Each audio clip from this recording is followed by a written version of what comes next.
आप सब बच्चों को एक सूचना बताया जा रहा है और आज 23 मार्च है ना। तो भारत सरकार का तुगलकी फरमान जारी हुआ है कि आप सब बच्चों का विद्यालय फिर बंद किया जा रहा है क्योंकि कोरोना बढ़ रहा है। शांत रहिए कि आपका विद्यालय आज से 31 मार्च तक विद्यालय बंद रहेगा, ठीक है। और आप सब लोगों को बताना चाहेंगे कि यही काम पिछले साल भी हुआ था कि एक हफ्ते के लिए लॉकडाउन किया जाएगा जब आपका एनुअल एग्जाम चल रहा था, और तब से लेके पूरा साल जो था वो विद्यालय बंद हो गया, जिससे आपकी पढ़ाई बहुत ज्यादा नुकसान हुआ। और इस साल जब विद्यालय खुला, आपने किताब कॉपी अपना सारा व्यवस्था कर लिया, तब हमारे तुगलकी फरमान जो हमारे सरकार हैं वो अब आदेश कर दिए कि अब फिर जो है कि ये विद्यालय फिर बंद होगा।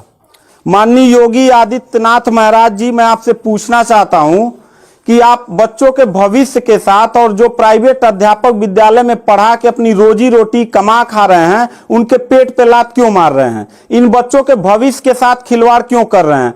ठीक है, कोरोना अगर बढ़ रहा है, विद्यालय बंद था, पूरे साल में किसी एक अध्यापक ने, किसी एक प्रबंधक ने कभी भी विद्यालय खोलने के लिए कोई धरना प्रदर्शन नहीं किया और हम लोगों ने पूरा सपोर्ट किया। लेकिन बीच में अगर कोरोना फैल रहा है तो मैं आपसे पूछना चाहूंगा कि जब गोरखपुर महोत्सव आप करा रहे थे तब कोरोना फैल नहीं रहा था। जब आप आके यहाँ पे इलाहाबाद के प्रयागराज में कुंभ का मेला लगवा रहे थे तब कोरोना नहीं फैल रहा था, जहां पे करोड़ों लोग स्नान करने गए। और अभी हरिद्वार में महाकुंभ का आयोजन आप करवा रहे हैं तब कोरोना नहीं फैल रहा है। बिहार में चुनाव हो रहा है तब कोरोना नहीं फैल रहा है। और विद्यालय जो बच्चों का सबसे देश की रीढ़ की हड्डी होते हैं, जिनकी बुनियादी शिक्षा, प्रारंभिक शिक्षा आप बिल्कुल बर्बाद कर दिए हैं पिछले 2 साल से, और अब जाके फिर लॉकडाउन आप लगा रहे हैं।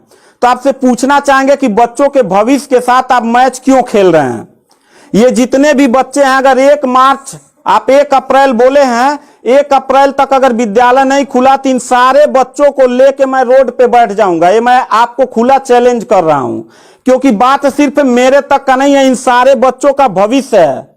और इन सारे बच्चों का भविष्य आप लोग अंधकार में डाल रहे हैं। आप लोग खुद नहीं चाहते हैं कि देश का बच्चा पढ़े, पढ़ के कुछ लायक बने। आप लोग अपना जब रैली निकालना रहेगा, चुनाव रहेगा, तो कोरोना आपके पास नहीं रहता है। और जब आपको लगेगा कि आपके विपक्ष में लोग खड़े हो रहे हैं तो आप कोरोना का ड्रामा करा के विद्यालय को सबसे पहले आप बर्बाद कर रहे हैं। आप बताइए, विद्यालय में आप गोरखपुर जिले में 193 लोगों ने अपने विद्यालय की मान्यता निरस्त करा लिया। जानते हैं क्यों? महंत योगी आदित्यनाथ जी, क्योंकि वो लीज पे चलाते थे और उनका भाड़ा हुआ करता था 40,000 45,000 रुपया मंथली हुआ करता था। वो भाड़ा न चुकाने के वजह से, चूंकि मालिक को भाड़ा चाहिए, उन लोगों ने अपनी मान्यता निरस्त करा दिया। और सरकारी जो स्कूल है उनकी हालत तो पहले से मतलब खस्ता हो चुकी है। तो ऐसे कंडीशन में गार्जियन करे तो क्या करे, और हम अध्यापक करे तो क्या करें? ये जितने भी 16-17 स्टाफ हैं, इन सब लोगों की रोजी रोटी चलती है इन बच्चों के और इस विद्यालय के संस्था से। आप लोग हमारे पेट पे प्रहार कर रहे हैं, हम लोगों के व्यवसाय से प्रहार कर रहे हैं।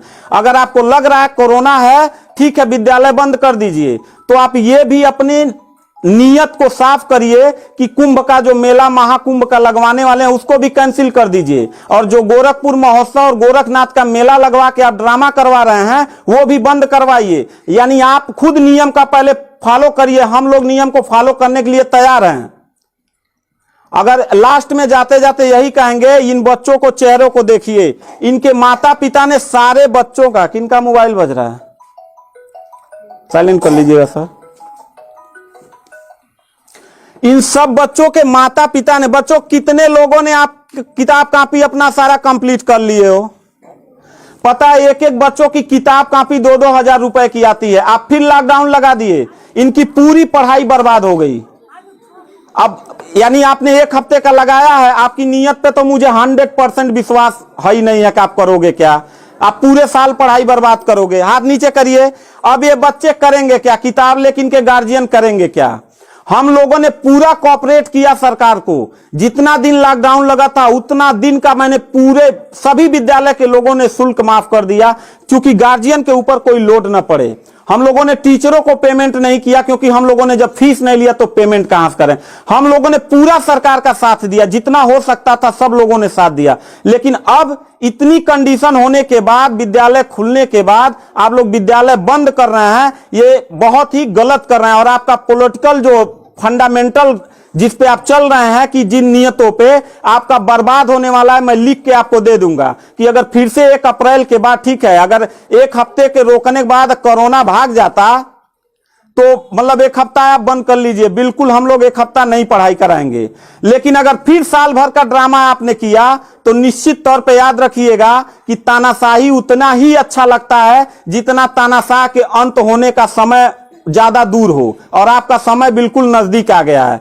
तो मैं उम्मीद करता हूं कि आप ये काम बिल्कुल मत करिएगा। 1 अप्रैल के बाद अगर विद्यालय फिर से आप बढ़ाएंगे तो इन सब चेहरों को देख लीजिए, और इनके गार्जियन को लेके, अपने पूरे स्टाफ को लेके, जिले से लेके मैं प्रदेश लेवल तक धरने पे बैठूंगा। इस बात को याद रखिएगा, क्योंकि सवाल यहां सिर्फ मेरे रोजगार का नहीं है, मेरे जितने सहपाठी और जितने मेरे कर्मचारी लोग हैं, और इन बच्चों के पढ़ाई का भविष्य का सवाल है।